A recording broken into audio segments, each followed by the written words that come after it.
ಎರಡನೇ ದಿನಕ್ಕೆ ಕಾಲಿಟ್ಟಿದೆ ದೋಸ್ತಿ ನಾಯಕರ ಪಾದಯಾತ್ರೆ.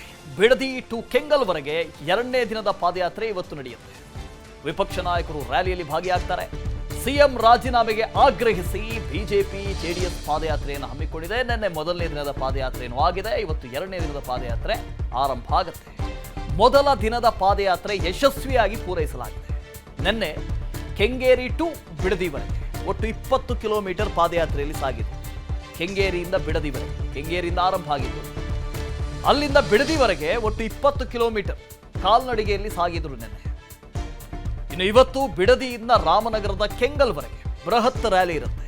ಬಿಡದಿಯಿಂದ ರಾಮನಗರದ ಕೆಂಗಲ್ವರೆಗೆ ಪಾದಯಾತ್ರೆಯಲ್ಲಿ ಕೇಂದ್ರ ಸಚಿವ ಎಚ್ ಡಿ ಕುಮಾರಸ್ವಾಮಿ, ವಿಜಯೇಂದ್ರ, ವಿಪಕ್ಷ ನಾಯಕ ಆರ್ ಅಶೋಕ್, ನಿಖಿಲ್ ಕುಮಾರಸ್ವಾಮಿ ಭಾಗಿಯಾಗ್ತಾ ಇದ್ದಾರೆ. ಡಿಸಿಎಂ ಡಿಕೆ ಶಿವಕುಮಾರ್ ಆರೋಪಗಳಿಗೆ ದಳಪತಿಗಳು ಟಕ್ಕರ್ ಕೊಡ್ತಾರೆ.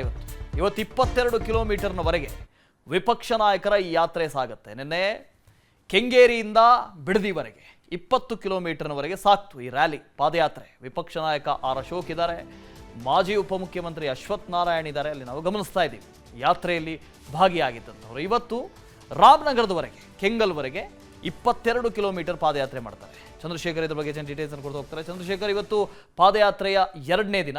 ನಿನ್ನೆ ಪಾದಯಾತ್ರೆಯ ಮೊದಲನೇ ದಿನ ಸಂಪನ್ನಗೊಂಡಿದೆ. ಎರಡನೇ ದಿನ ಇನ್ನೇನು ಆರಂಭ ಆಗುತ್ತೆ ಅಂತ ಅನ್ಸುತ್ತೆ. ಇವತ್ತಿನ ರೂಪುರೇಷೆ ಪ್ಲಾನ್ ಏನು ಅಂತ? ವಾಸುದೇವ್, ಖಂಡಿತವಾಗ್ಲು 8 ದಿನಗಳ ಈ ಪಾದಯಾತ್ರೆಯಲ್ಲಿ ಮೊದಲನೇ ದಿನ ಯಶಸ್ವಿಯಾಗಿ ಪೂರೈಸಿರ್ತಕ್ಕಂಥದ್ದು. ಕೆಂಗೇರಿಯಿಂದ ಬಿಡದಿವರೆಗೂ ಕೂಡ ನಿನ್ನೆ ಪಾದಯಾತ್ರೆ ಹೆಜ್ಜೆ ಹಾಕಿರ್ತಕ್ಕಂಥದ್ದು ಎರಡು ಪಕ್ಷದ ನಾಯಕರು ಮತ್ತು ಕಾರ್ಯಕರ್ತರು. ಇವತ್ತು ಎರಡನೇ ದಿನ.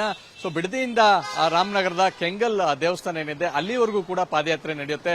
ಪ್ರಮುಖವಾಗಿ ಇವತ್ತು ಕೇಂದ್ರ ಸಚಿವರಾದಂತಹ ಎಚ್ ಡಿ ಕುಮಾರಸ್ವಾಮಿ ಅವರು ಈ ಒಂದು ಪಾದಯಾತ್ರೆಯಲ್ಲಿ ಇಡೀ ದಿನ ಈಗಾಗಲೇ ರಾಜ್ಯಾಧ್ಯಕ್ಷರಾದಂತಹ ಬಿಜೆಪಿ ರಾಜ್ಯಾಧ್ಯಕ್ಷ ವಿಜಯೇಂದ್ರ, ವಿಪಕ್ಷ ನಾಯಕ ಆರ್ ಅಶೋಕ್ ಮತ್ತೆ ಜೆಡಿಎಸ್ನ ಯುವ ನಾಯಕ ನಿಖಿಲ್ ಕುಮಾರಸ್ವಾಮಿ ಕೂಡ ಈ ಪಾದಯಾತ್ರೆಯಲ್ಲಿ ಭಾಗಿಯಾಗಿರ್ತಾರೆ. ಇವತ್ತಿನ ವಿಶೇಷ ಅಂತಂದ್ರೆ ಏನು ಬಿಜೆಪಿ ಮತ್ತು ಜೆಡಿಎಸ್ ಎಲ್ಲೆಲ್ಲಿ ಪಾದಯಾತ್ರೆಗೆ ಸಾಕ್ತಾ ಇದೆ ಅಲ್ಲಿ ಒಂದು ದಿನ ಮೊದಲೇ ಕಾಂಗ್ರೆಸ್ನಿಂದ ಒಂದಷ್ಟು ಕಾರ್ಯಕ್ರಮಗಳನ್ನ ಮಾಡ್ತಾ ಹೋಗ್ತಾ ಇದ್ದಾರೆ.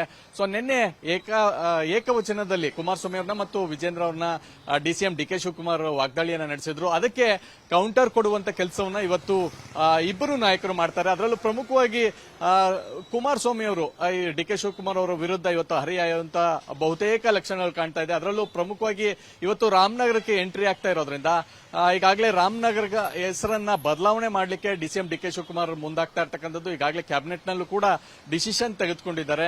ಸೊ ಇವತ್ತು ರಾಮನಗರದ ಹೆಸರು ಬದಲಾವಣೆ ಸೇರಿದಂತೆ ಏನೆಲ್ಲ ಕೌಂಟರ್ ಅನ್ನ ಕೊಟ್ಟಿದ್ರು ಅದೆಲ್ಲದಕ್ಕೂ ಕೂಡ ಪ್ರತ್ಯುತ್ತರವನ್ನ ಕೊಡುವಂತ ಕೆಲಸವನ್ನ ಕುಮಾರಸ್ವಾಮಿ ಅವರು ಇವತ್ತು ಮಾಡಲಿದ್ದಾರೆ. ಸೊ ಇನ್ನೇನು ಕೆಲವೇ ಕ್ಷಣಗಳಲ್ಲಿ ಪಾದಯಾತ್ರೆ ಕೂಡ ಆರಂಭವಾಗುತ್ತೆ. ಈಗಾಗಲೇ ನಾಯಕರುಗಳು ಕೂಡ ಪಾದಯಾತ್ರೆಗೆ ಬರ್ತಾ ಇರ್ತಕ್ಕಂಥದ್ದು. ಈಗಾಗಲೇ ನಾವು ಬಿಡದಿಯಲ್ಲಿದ್ದೀವಿ.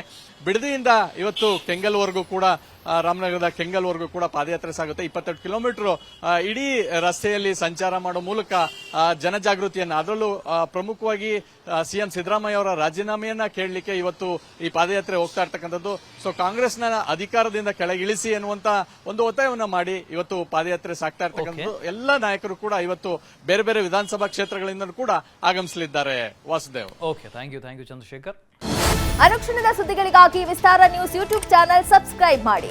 ಹೊಸ ಸುದ್ದಿಗಳ ನೋಟಿಫಿಕೇಶನ್ಗಾಗಿ ಬೆಲ್ ಐಕಾನ್ ಕ್ಲಿಕ್ ಮಾಡಿ. ಲೇಟೆಸ್ಟ್ ಅಪ್ಡೇಟ್ಸ್ಗಾಗಿ www.vistaranews.com ವೆಬ್ಸೈಟ್ಗೆ ವಿಸಿಟ್ ಮಾಡಿ. ಅಂಗೈಯಲ್ಲೇ ಜಗತ್ತಿನ ಸುದ್ದಿ ತಿಳಿಯಲು Vistara news Kannada app download ಮಾಡಿ.